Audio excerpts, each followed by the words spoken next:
Hola de nuevo a todos, y bienvenidos de nuevo. Muchas gracias por estar aquí. Por favor recuerden darle like, compartir y suscribirse. ¿Cuál es una cosa realmente simple, que en realidad puede matar a alguien por accidente, y que no es de conocimiento común? Si las papas no se almacenan adecuadamente, y se pudren, producen un gas tóxico que puede hacer que una persona pierda el conocimiento si ha inhalado lo suficiente, o incluso causar la muerte, en algunos casos. Hubo un artículo de noticias en 2013, sobre una familia entera en Rusia que murió por esto. No solo murieron por eso. Murieron uno por uno. Cada miembro de la familia iba al sótano a buscar a los demás, y luego perdía el conocimiento por el gas. Yo casi muero por esto cuando era niño. Mi abuela tenía una caja de papas en su cocina, que es exactamente lo que parece. Es una caja de madera, del tamaño aproximado de un bote de basura, y tiene una tapa en la parte superior. Ahí se guardan las papas. Cuando tenía unos 10 años, estaba jugando en la cocina y me dio curiosidad por la caja. Nunca me había interesado especialmente porque, bueno, era una caja de papas. ¿Para qué querría yo mirar unas papas? Pero por alguna razón, me dio curiosidad, abrí la tapa, y desperté en el suelo algún tiempo después, con el pecho ardiéndome tanto, que apenas podía tomar aire para llorar, durante lo que me pareció una eternidad. No supe exactamente por qué me pasó eso, hasta que fui adulto y vi un comentario como este en Reddit. Pero durante el resto de mi infancia, me daba miedo incluso acercarme a esa maldita caja de papas. Jaja. Adelfa. Mucha gente olvida que es venenosa. Sus ramas largas y rectas parecen ideales para asar comida sobre una fogata. Aproximadamente, 20 niños mueren cada año en California por culpa de esta planta. Mientras asan malvaviscos, la savia dentro del palo se filtra y entra en la comida. El humo que produce también es venenoso. Algunas personas han pedido aclaración sobre el número de muertes. La cifra mencionada me la dio una doctora en biología, con doctorado, pero fue hace ya un tiempo. Ella era infinitamente más inteligente que yo, y no tengo razones para dudar de ella. Dicho eso, imagino que el número de muertes varía cada año. Es una planta ornamental muy común, resistente, y presente en muchos patios traseros. Volviendo del trabajo en medio del tráfico, mi hermana vio a una madre arrancar una flor de adelfa de un seto, para dársela a su bebé o niño pequeño en un cochecito. Dio la vuelta en U, regresó a toda prisa, se subió a la acera junto a la madre, y, bastante frenética, le dijo que le quitara la flor a su hijo, porque podía matarlo. No recojas flores, ni plantas en general, si no sabes qué son, especialmente si vas a dárselas a niños pequeños que tienden a llevárselo todo a la boca. Dieffenbachia, adelfa, narcisos, filodendro. Todas son plantas de interior muy comunes. Unas cuantas, que pueden matar incluso con dosis mínimas. Una infección dental. Asistí a grupos de apoyo por duelo, y una mujer allí perdió a su hijo por una muela retenida, cuya infección se propagó al cerebro. Por eso me enloquece ver esos mensajes sobre carillas dentales que aparecen por ahí. Algunas personas están colocando carillas o coronas sobre caries, sin saber, o sin importarles, que eso probablemente generará un absceso o una infección. Es extremadamente peligroso. Una uva. Mi esposa tenía una amiga, también compañera de trabajo, cuya hija pequeña se atragantó con una uva y murió, justo frente a ella y a su madre. Intentaron desatorarla, pero nada funcionó. Cuando llegó la ambulancia, la niña ya tenía muerte cerebral. Es de lo peor que puedo imaginar como padre. Desde que eso ocurrió, cortábamos las uvas de nuestros hijos por la mitad, hasta que cumplieron 10 años. Cuando yo tenía 2 años, estaba en una fiesta familiar y tomé una uva entera de la ensalada de frutas, y me atraganté. Mi tía Nancy llevaba 10 latas de Natty Light encima, y me hizo la maniobra de Heimlich, salvándome la vida. Ella falleció a principios de este año. Descansa en paz, tía Nancy. La tía borracha que salvó la vida de un niño pequeño, me recuerda a la vez que mi compañera de cuarto en la universidad fue a una reunión familiar. Bebió demasiado, vomitó en la piscina, porque de alguna manera pensó que era mejor que vomitar en el pasto. Notó una figura oscura y turbia en el fondo de la piscina. Se lanzó al agua y salvó la vida de su primito de 18 meses. Nadie se había dado cuenta de que el bebé había caído a la piscina. Pasó de ser la vergüenza a la heroína, en cuestión de 20 segundos. Es médico de urgencias en zona rural, por aquí. Cosas que he visto que casi matan o efectivamente mataron a alguien. Tomar una droga en una fiesta, rave, concierto, etc. Sorpresa, tenía fentanilo o carfentanilo. Y ahora estás muerto, o con daño cerebral permanente. Sacar la mano, brazo, pierna, cabeza por la ventana, mientras el auto está en movimiento. Así es como puedes perder un miembro, o la cabeza, si tienes un accidente o alguien te golpea de lado. Mantén tus extremidades dentro del vehículo. 3. No vacunar a tu hijo. Ver morir niños, o quedar con discapacidades permanentes, por enfermedades prevenibles. Es una de las cosas más tristes y enfurecedoras con las que he tenido que lidiar en mi carrera. Si quieres venir a despotricar sobre cuánto odias las vacunas, cállate y guárdatelo para alguien a quien le importe. A mí no me interesa, y no voy a tolerar tus tonterías. Medicamentos que no debes olvidar. Tu insulina. Tu medicamento para el asma. Tu EpiPen. Tus diferentes medicamentos para el corazón. Tu anticoagulante. No conocer los signos y síntomas de un derrame cerebral. Beber/diagonal drogarse y conducir. Además, si te vas a emborrachar muchísimo, te aseguro que el peor lugar para caminar de regreso a casa es por la orilla de una autopista. Mirar el teléfono mientras conduces. Dejar caer herramientas, o cualquier objeto, desde lugares altos. He visto que esto ocurriera una vez en una obra de construcción, y él sobrevivió. Pero he escuchado de otros que no lo lograron. Usar herramientas eléctricas. No necesariamente mata a alguien, pero fue la razón número 1 por la que yo tenía que coser gente o mandarlos al cirujano plástico. Finalmente, por favor no te subas a una escalera sin asegurarla o estabilizarla correctamente. Y sin tener a alguien cerca que pueda llamar al 911 si te caes. En vez de que te encuentren varias horas después.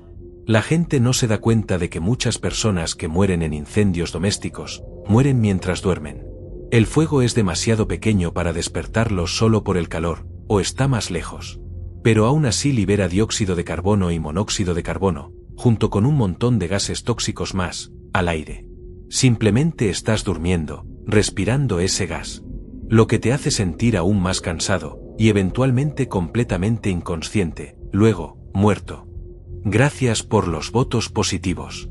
Es un poco loco lo mucho que se votó esto. Ojalá haya asustado a algunas personas lo suficiente como para revisar sus alarmas contra incendios o detectores de CO. O que al menos haya hecho que algunas otras se animen a instalar alguno. Si no tienes, este es un gran aviso de servicio público. Las alarmas contra incendios aumentan enormemente tus probabilidades de sobrevivir a un incendio. Literalmente, tienes un 50% más de probabilidades de sobrevivir con una, en comparación con quienes no la tienen. Aún mejor si puedes conseguir alarmas contra incendios con láser. Compra o revisa esas alarmas, y haz un plan en caso de incendio. Y consigue extintores, y aprende cómo y cuándo usarlos, si puedes permitírtelo. Si no por ti, por aquellos que te importan y viven contigo. Revisa tus baterías. Te deseo lo mejor. Golpearse la cabeza. Yo simplemente me caí sobre hielo en el trabajo. ¡Pum! Inconsciente. Me desperté diciendo que estaba bien. Me convencieron de subirme a una ambulancia. Comencé a morir en la ambulancia, por una hemorragia cerebral severa. Coma. Se esperaba que muriera. Sobreviví. Perdí la mayor parte de mi memoria, mi estabilidad emocional, la capacidad de formar nuevos recuerdos fácilmente, y un montón de coeficiente intelectual. Aún así, en resumen, no estoy muerto. Inhalar helio. Además, el helio se usa con fines médicos y es un recurso finito, así que ni siquiera debería desperdiciarse en globos. Justo estaba buscando esto. Hace un tiempo, inhalé helio de un globo, hice una voz graciosa para los niños, jajaja, bla bla bla. Luego cometí el error de tomar otra gran bocanada del globo, sin respirar aire normal entre una y otra. Casi de inmediato, comencé a perder el conocimiento. Por suerte, recordé que había visto un episodio de 1000 maneras de morir donde unos estudiantes se metieron en un globo gigante de helio y murieron en cuestión de minutos. Así que supe enseguida lo que estaba pasando y comencé rápidamente a respirar profundamente. Estuve bien dentro de los 5 minutos, pero fue aterrador de verdad. Beber demasiada agua. Darle agua a bebés pequeños. No hace falta que sea mucha, puede matarlos con facilidad. Jugar en un hoyo profundo en la playa. Tenía un amigo que, siendo estudiante, consiguió un trabajo de vacaciones en construcción. Un día, estaba cavando una zanja que se le vino encima, y su equipo tuvo que desenterrarlo. Era cerca del mediodía, pero todos terminaron el turno y se fueron al pub, donde se emborracharon. Lo que a él le pareció genial, ya que ellos estaban pagando las rondas. Cuando preguntó si eso era una especie de tradición, le explicaron que, por lo general, la persona atrapada en la zanja no sobrevive. Ser empujado. He visto demasiados vídeos de peleas o empujones, donde alguien es golpeado o empujado, y tropieza en el pavimento, sufriendo lesiones cerebrales traumáticas fatales al golpearse la cabeza contra el concreto. El cerebro es frágil. Protégelo. Uno de mis amigos estaba bromeando conmigo en la escuela, como jugando a pelear, y me hizo tropezar. Me golpeé la cabeza contra el concreto, y tengo 2 recuerdos vagos después de la caída. Uno, de que alguien me llevaba caminando por los pasillos. Y otro, de aparecer en la enfermería. Tuve una conmoción cerebral seria por el incidente, y me hicieron una tomografía de rutina para verificar si había daño cerebral. Todo salió bien, pero accidentalmente encontraron un quiste aracnoideo que medía 13 centímetros de largo. Y ocupaba aproximadamente 1/3 de mi cráneo, empujando mi cerebro hacia un lado. Para explicar brevemente qué es eso, tu cerebro está rodeado por una membrana. Y entre esa membrana y tu cerebro, se encuentra lo que se llama el espacio subaracnoideo. El líquido cefalorraquídeo circula por vías dentro de ese espacio, recubriendo el cerebro. Debido a un defecto que probablemente estaba allí desde el nacimiento, una de esas vías terminaba en un callejón sin salida. Y por la circulación natural del líquido cefalorraquídeo, esa parte de la membrana se fue llenando muy lentamente, como si fuera un globo de agua. Tu cerebro es, en realidad, extremadamente compresible, como una esponja, y no presenta efectos negativos hasta cierto punto, si el proceso ocurre con suficiente lentitud. Probablemente no habría detectado el quiste, hasta que eventualmente comenzara a tener migrañas muy fuertes y síntomas más graves, mucho más adelante en la vida. Me realizaron una operación para instalar un tubo interno que ahora drena el quiste, como si fuera un gotero intravenoso, hacia mi cavidad abdominal. Como el líquido cefalorraquídeo es básicamente salina, el tejido de esa zona lo absorbe sin problema. En resumen, sufrí una conmoción por una caída, y una tomografía posterior reveló una afección médica mucho más grave, completamente por casualidad. Espacios confinados. Si solo tienen una entrada y salida, especialmente si están bajo tierra, existe una posibilidad muy real de que no haya suficiente oxígeno allí para sustentar la vida. Incluso algo tan simple como el óxido en el metal puede consumir el oxígeno del aire. Y si no hay flujo de aire atravesando ese espacio, el aire empobrecido en oxígeno no será reemplazado. Otros procesos también pueden eliminar oxígeno o generar gases activamente tóxicos.